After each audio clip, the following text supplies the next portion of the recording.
everybody, welcome to this week's Trimcraft Tuesday video. This week I am scrapbooking with the Paper Addicts Forever and Always paper pad.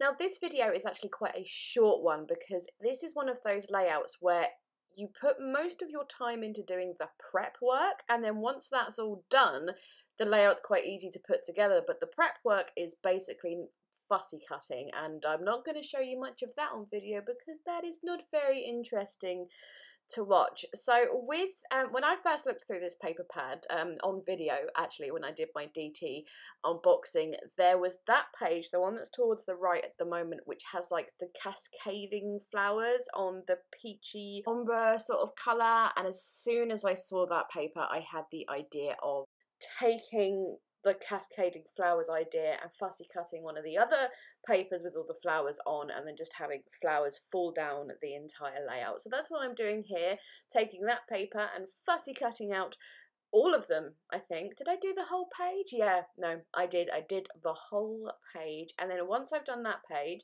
I'm going to move on to the next one. But before I do that, I suppose I'll very quickly talk about my picture. Oh no, I am going to move on to that one now. So what I wanted to do with this is use it as the base for the layout, so where all the flowers are going to land, quote unquote land.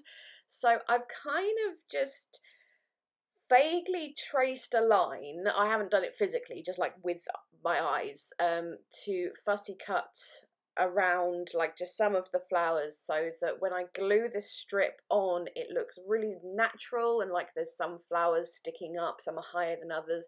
So it looks like if the flowers were really falling, they would be landing in, you know, they wouldn't land in an even pile. They would be landing some higher than others, etc., etc. So that's what I'm doing there.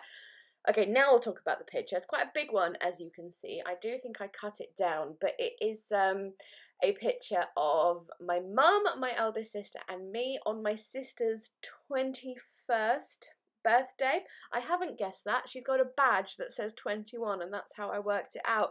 So that means this picture is 20 years old, so I would have been 9 at the time. That took me way too long to work out. That's embarrassing. And it's just a lovely picture of the three of us, really.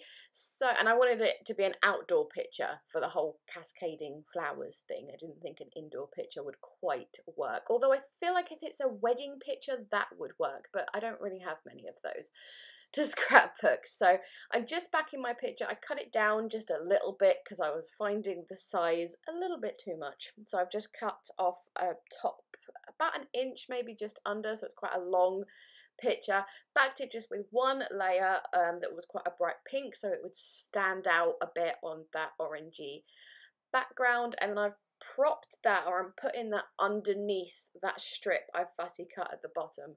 Also, by the way, where I put that strip down, I only put one line of double-sided tape, and the reason for that is I'm going to go and do some stitching on it a little bit later on, and obviously when you do machine stitching or even hand stitching, you really do not want to be going through anything adhesive because it is not good for your needle. So that's why I only added one bit of double-sided tape, basically.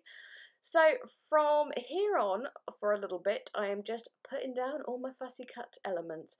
The ones that are fussy cut sort of clusters of flowers with leaves and stuff, those I'm mainly putting at the top and the bottom and just doing those in layers. And then once I've done those, I'm going to work on the actual cascade, where I'm just going to add lots of the little flowers and a couple of little leafy flourishes. So I think I'm just about ready to start doing that now. As I was doing that, like bringing each one onto the layout, they were like sticking to my finger, and I was wondering, that new Trimcraft gem pickup tool, I wonder if it works with large fussy cut pieces, and the answer is yes, yes it does. So that's what I'm using there, just to pick them up and place them down on the layout. I was really surprised actually, because usually pickup tools can't deal with large or largish bits of fussy cut things, but this one can, so yay, brilliant. So I put them all in place first before gluing them down, just very rough, making sure some are sort of overlapping the others so it looks a bit more natural. And then I finished with the couple of little leaf flourishes, just because I only had 4 or 5 of those and I wanted them to be noticeable, I suppose, so that's why I finished with those. Then off camera, oh no, wait, one more leafy flourish going down. There it goes. Yeah, off camera, I trimmed off all the bits that were sticking out the edges, and then I machine stitched around the whole layout. Now I meant to show you here, like I went and machine stitched. I sat back down at my desk and I was supposed to show the stitching on camera and I totally forgot, so I apologise for that. It's basically got very zigzaggy stitching at the top and bottom and then quite thin stitching down the sides, but it just adds a really nice extra element and layer and dimension to the whole thing. And then with this sticker book, this is one of the AC card making sticker books. I'm just adding a few little sentiments, keeping it really simple, because with all those fussy cut bits, it is a very busy layout, and with any extra embellishing, that's not a word, embellishing, I just, as I said, needed to keep it simple.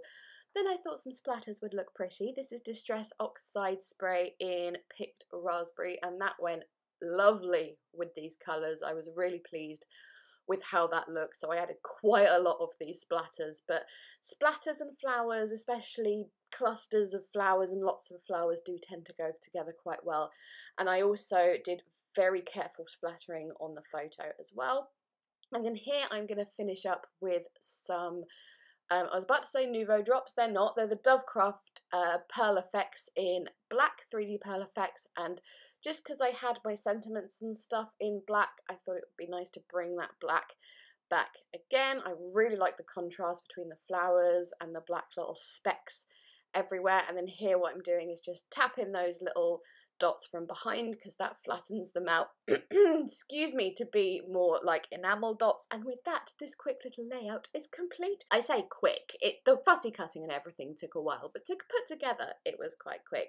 Anyways, thank you so much as always for watching. Links to Trimcraft and this paper pad and other things used will hopefully be in the description box below. Please leave me a thumbs up if you enjoyed. Check out Trimcraft, links as well to all their social media accounts and whatnot. And I am gonna go. Thanks again. Bye bye.